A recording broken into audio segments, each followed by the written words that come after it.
This is Casa 1880 in La Paz, a restored historic property in the center of the city. Once you're inside, the layout changes completely. The property is organized as a private interior compound.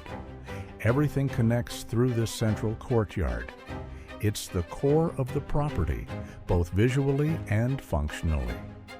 From here, the spaces are distributed across 2 levels. Each area is connected, but still works independently. There are 11 suites in total. Each one is designed for consistent use without unnecessary variation.